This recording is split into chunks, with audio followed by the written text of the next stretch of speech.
좋은 아침입니다.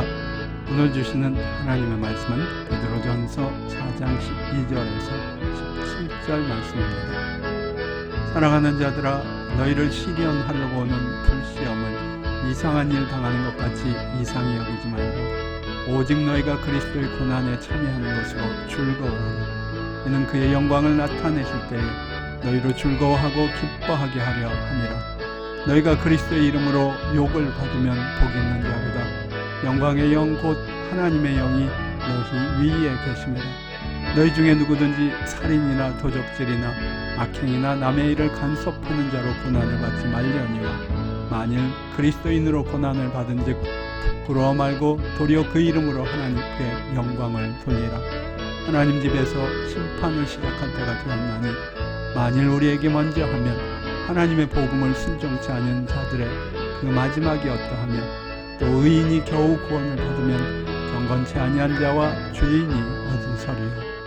오늘의 제목은 불같은 시험에도 기뻐하라입니다. 우리는 모두 고난이 없이 평안한 삶을 소원합니다. 큰 시련을 겪고 싶어하는 사람은 아무도 없습니다. 사실 많은 사람들이 종교를 갖게 된 원인 중 하나도 그런 고난을 피했으면 하는 마음에서입니다. 크리스찬들 중에도 비슷한 생각으로 믿음을 갖게 되는 경우가 있을 것입니다. 그들은 예수 그리스도를 통해 평안과 위로를 받기 원합니다. 그렇게 그리스도를 통해 평안과 위로를 구하는 것이 반드시 잘못된 일은 아닙니다. 예수님께서도 수고하고 무거운 짐진 모든 자들아 다 내게로 오라, 내가 너희를 쉬게 하리라고 말씀하셨습니다. 주님은 우리에게 육신적인 필요가 있음을 잘 아십니다. 그는 광야에서 굶주렸던 5,000명의 사람들을 오병이어의 기적으로 먹이셨고 많은 병자들을 치유해 주시기도 했습니다. 그러나 사람들이 지나치게 육신적인 만족만을 위해 주님을 찾는 것을 주님은 경계하시고 피하셨습니다. 주님이 그들에게 주고자 했던 것은 육신의 만족 그 이상의 것이었기 때문입니다. 주님은 사람들에게 영원한 천국의 소망과 하나님을 향한 사랑과 믿음으로 충만해지기를 원하셨습니다.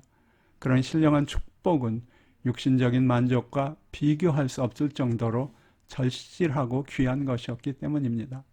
더 나아가 세상적이고 육신적인 만족은 기껏해야 일시적인 만족이지만 신령한 은혜는 영원한 것이기 때문이기도 합니다.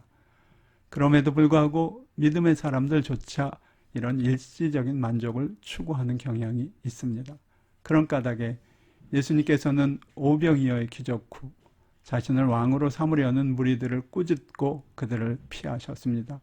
그들이 주님을 쫓는 목적은 다만 배부르기 위한 것뿐이었기 때문입니다. 예수님께서는 더 나아가 믿음의 사람들에게는 반드시 고난이 있을 것을 예언하시기도 했습니다. 오늘 성경 말씀에서 사도 베드로 또한 믿음의 사람들에게 임할 불시험을 경고합니다. 예수 그리스도를 믿고 그의 발자취를 따르는 진정한 믿음의 사람들은 믿음으로 말미암는 고난을 피할 수 없습니다. 사도 베드로 자신도 그런 불같은 시련을 몸소 겪었습니다. 믿음의 사람들은 부도덕하고 잘못된 행실로 고난당하지 말아야 합니다. 그러나 우리가 믿음 때문에 고난을 당한다면 그것은 기뻐해야 할 일입니다. 그 고난이야말로 우리 안에 참된 믿음이 있다는 증거이기 때문입니다. 바로 그런 이유 때문에 바울과 실라는 감옥에 갇혀 고난당하는 시간에도 하나님께 찬송을 드릴 수 있었습니다. 여러분의 모습은 어떻습니까? 여러분은 믿음으로 말미암아 모욕을 당하거나 핍박을 받으신 적이 있습니까?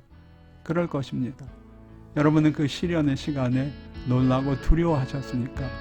아니면 바울과 실라 그리고 사도 베드로처럼 오히려 기뻐하셨습니까? 간절히 기도하기는 우리도 그들처럼 믿음으로 말미암는 고난과 시련의 시간에 담대히 주님의 고난에 참여하는 기쁨으로 즐거워할 수